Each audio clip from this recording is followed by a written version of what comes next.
वंशागति तथा विभिन्नता का सिद्धांत। वंशागति तथा विभिन्नता का सिद्धांत हमारा आज का चैप्टर है।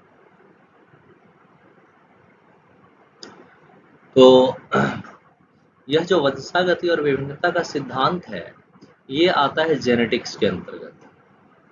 जेनेटिक्स यानी आनुवंशिकी के अंतर्गत आता है।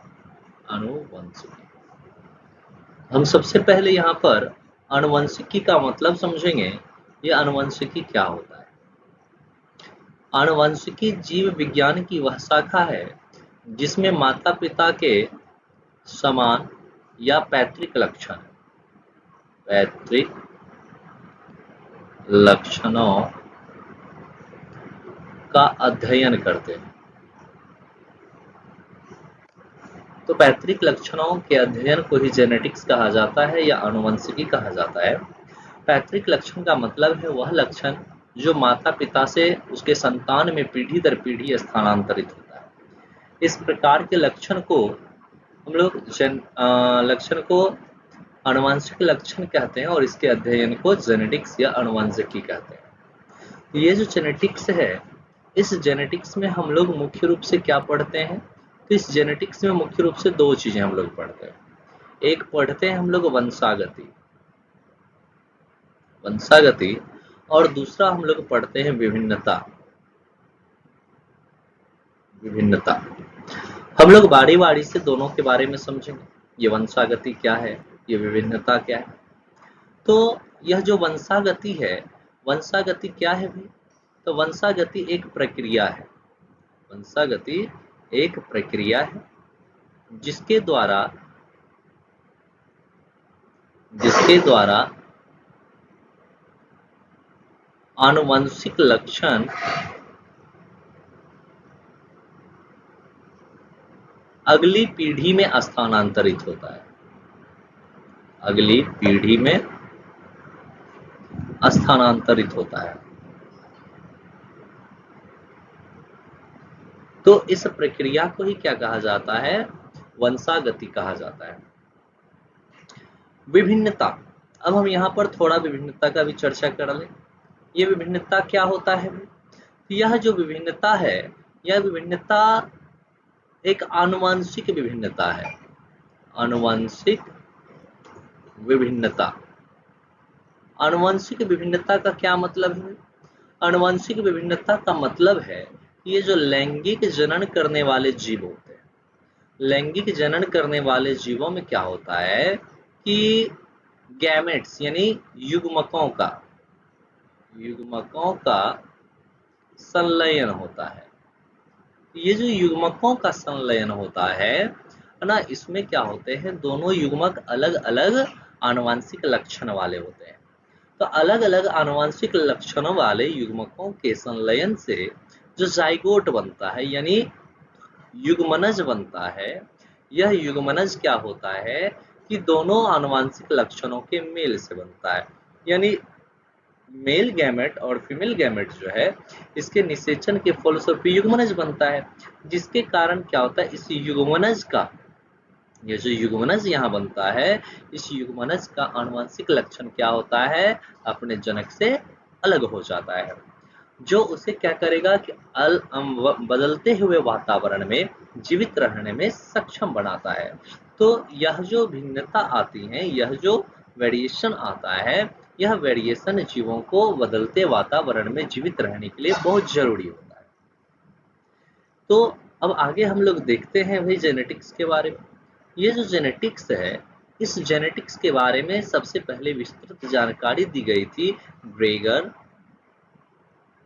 जॉन मेंडल द्वारा दी गई थी, जिसके कारण ग्रेगर जॉन मेंडल को क्या कहते हैं, इसे कहते हैं आनुवंशिकी का जनक। आनुवंशिकी का जनक कहते हैं, जनक यानी फादर ऑफ जेनेटिक्स इनको कहा जाता है।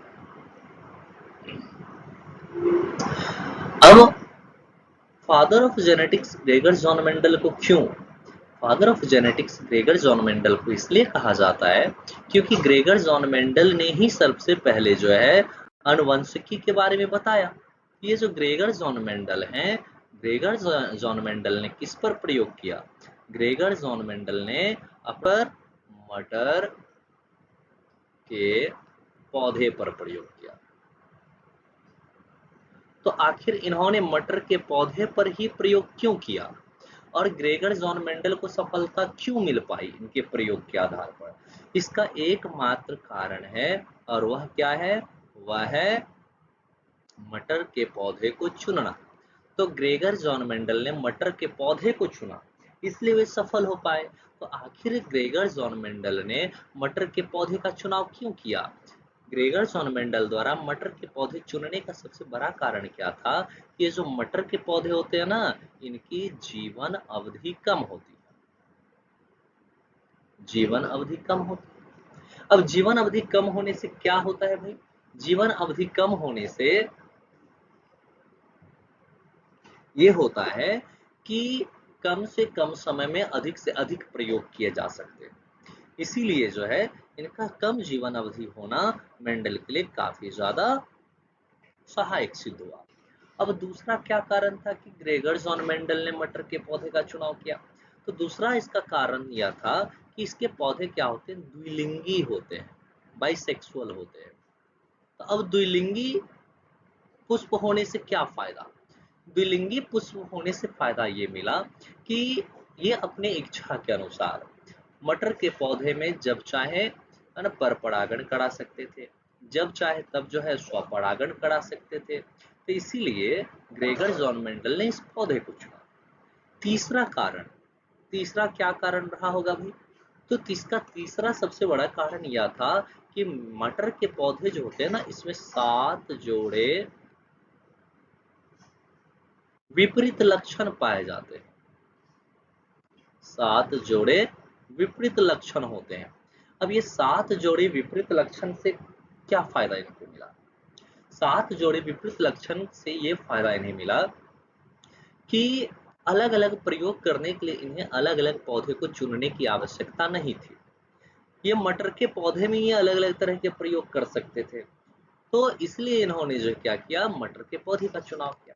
अब सवाल ये है कि ये मटर के पौधे जो होते हैं, इनमें 7 जोड़े विपरीत लक्षण कौन कौन से?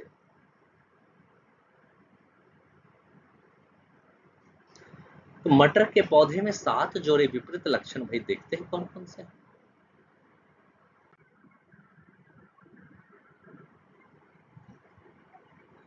मटर के 7 जोड़े विपरीत लक्षण, विपरीत लक्षण।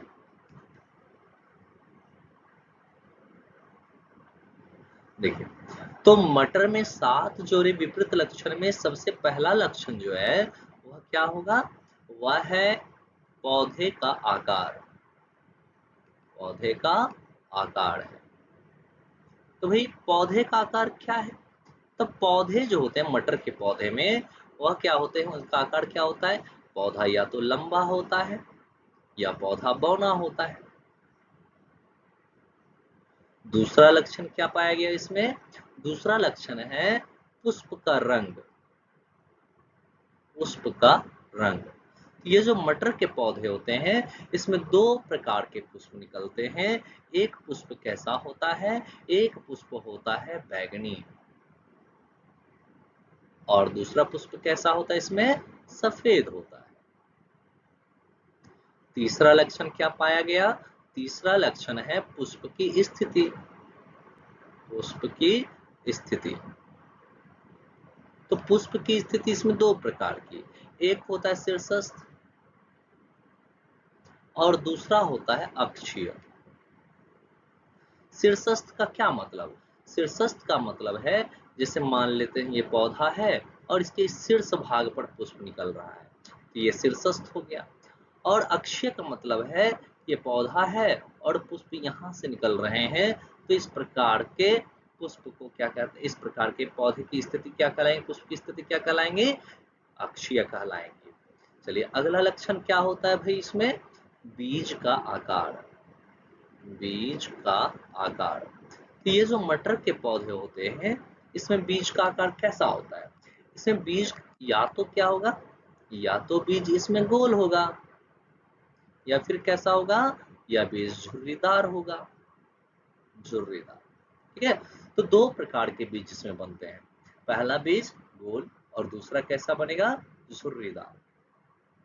इसके बाद इसका पांचवा लक्षण क्या होता है, इसका पांचवा लक्षण होता है बीज का रंग। बीज का रंग, तो मटर के पौधे जो होते हैं इसमें दो रंग के बीज निकलते हैं, या तो पीला बीज निकलता है या फिर हरे रंग का बीज निकलता है, हरा बीज। इसके बाद ये हमारे 5 लक्षण हो गए।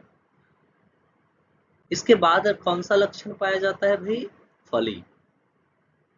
फली का रंग, तो इसमें जो फली बनते हैं ना, फली, फली का क्या मतलब, छिमड़ी। तो इसमें फली जो बनता है, फली दो रंग के बनते हैं, एक हरे रंग का फली बनता है और दूसरा पीले रंग का फली बनता है। इसके बाद अंतिम लक्षण जो है मटर के पौधे का, वह है फली का आकार, पॉड का आकार।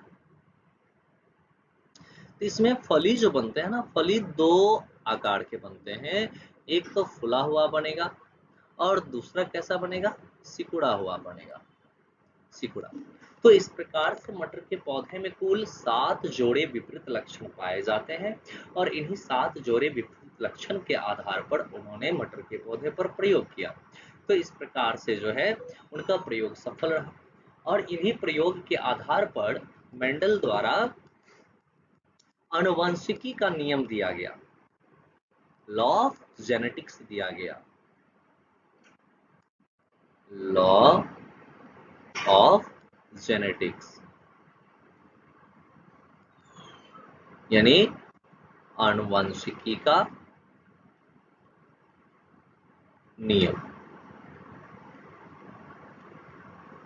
तो मेंडल के द्वारा जो आनुवंशिकी का नियम दिया गया, इस नियम को हम लोग पढ़ते हैं कल के क्लास में।